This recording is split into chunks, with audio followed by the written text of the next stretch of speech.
Hey Orange, guess what? What? Pac-Man...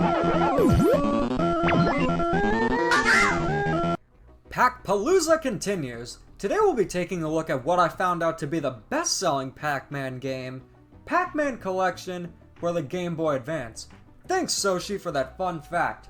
So I'm sure a lot of you guys have played this game. I have it on the Wii U Virtual Console, but this is the first time I've actually picked up a physical copy.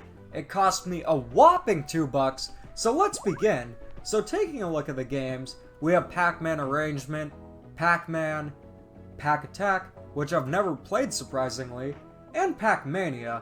So it's only 4 games, but a pretty solid collection. This was also an early GBA game too, releasing in 2001.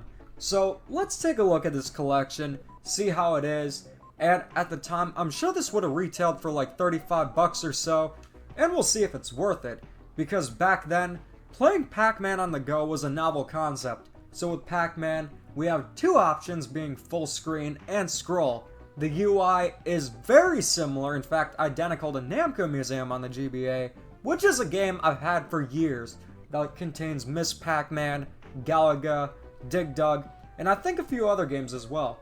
And I know exactly what these options do. So starting off with scroll, what you can see here is that it scrolls in, but looks pretty much identical to the arcade version. In fact, I'm thinking they're using the arcade ROMs, because these are definitely the arcade versions.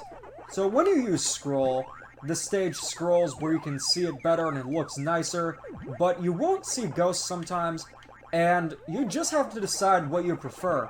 Do you want the game to look nice and like the original with the scrolling mode, or do you want it to be in full screen? Now, in order to get it in full screen, what you have to do is go back to the main menu and select full screen. Let's take a look at how that turned out. Alright, I'm pretty sure you can already tell, but oh my gosh. This looks like Pac-Man if it were on the Game Boy Advance. Wait a minute. We are playing Pac-Man on the Game Boy Advance. So everything is a lot more compressed, a lot smaller. It actually reminds me of how Pac-Man looks on the micro arcade versions. It looks nearly identical to that, but the gameplay remains the same. I couldn't imagine playing this on a Game Boy Micro though. Playing Miss Pac-Man on that was already challenging enough. So let's go back to the menu. Everything is solid with Pac-Man, we've all played it. But let's take a look at Pac Man Arrangement. I covered this game before, but let's see how it is on the Game Boy Advance. Okay, great. We still have Kinky the Ghost. Regardless of what system you play it on, our good pal Kinky is always going to be in the game. And you know what, guys? I had an idea. If they ever have a Pac-Man 4D collection at theme parks, they gotta have a ghost named Stinky. When he appears on the screen, you could actually smell it. That'd be funny. So looking at the game, you can see it looks very similar to how Pac-Man Arrangement looked, as I did showcase it in Namco Museum on the GameCube. However, there is a difference. It scrolls, and there's no option for full screen. However, in this case, I think the scrolling is much more bearable, as Pac-Man Arrangement is a different type of game, and the arcade version was designed specifically for arcades. I guess this was too, but the scrolling is a lot more forgiving, and also Pac-Man Arrangement is much easier. It's a fairly competent port of the game too, and of course you have all the weird power-ups and ghost moves and such. You have the presents. I don't know why they turn into presents, but you get more points because of it. You also have the double Pac-Man, where there are 2 Pac-Men on the screen at the same time. I just missed the pineapple, but oh well. And we just cleared the stage. And yeah, it includes everything, the dash panels. If you want to know my thoughts on Pac-Man Arrangement, I did an entire video covering it. But this is a solid way to play it, and it was actually my first time playing the game. So let's take a look at the other games. Pac-Mania. This is an interesting game to say the least. I've played this one many times before.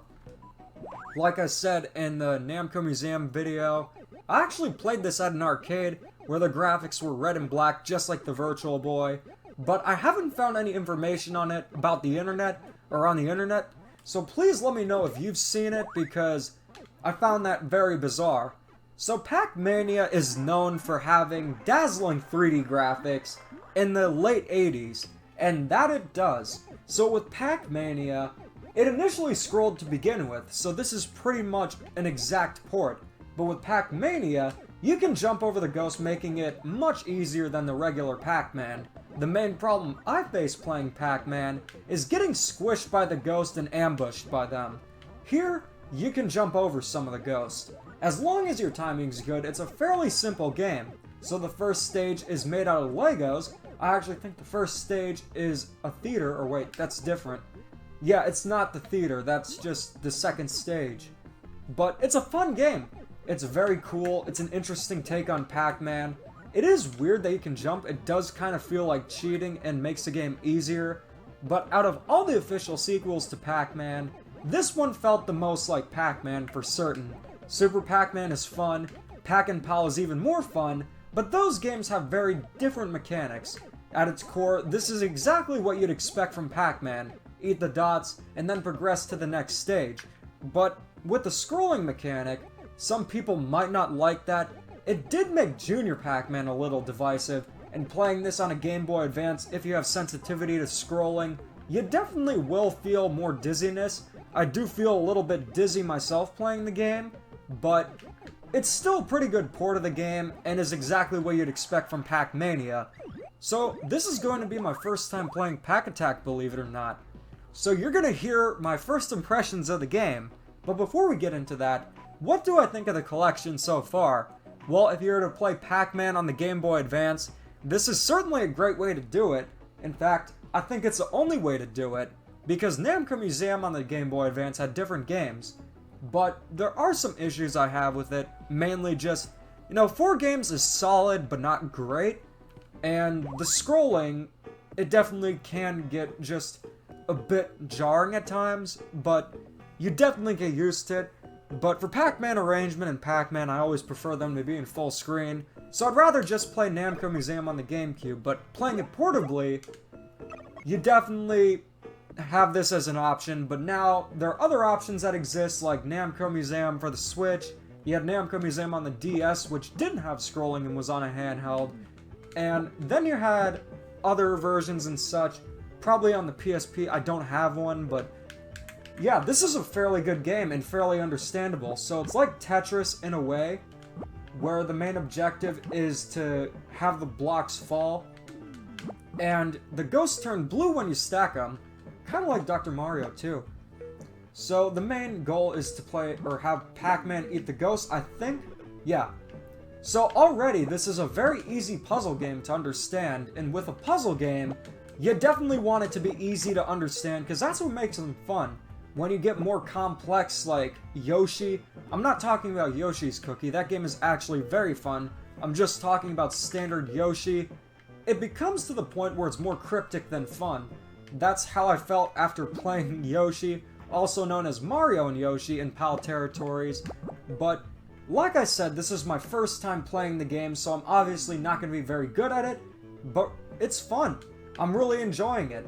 Do I recommend getting Pac-Man Collection for the Game Boy Advance? Well, it all depends on what systems you have. It's a very cheap game to get, so I'd say if you have a Game Boy Advance and are a Pac-Man enthusiast, definitely pick this game up, because I'm pretty sure you'd have a lot of fun with it. But if you want to play Pac-Man on a handheld, there are better ways to do so. Well, anyways guys, thanks for watching, and keep calm and waka on.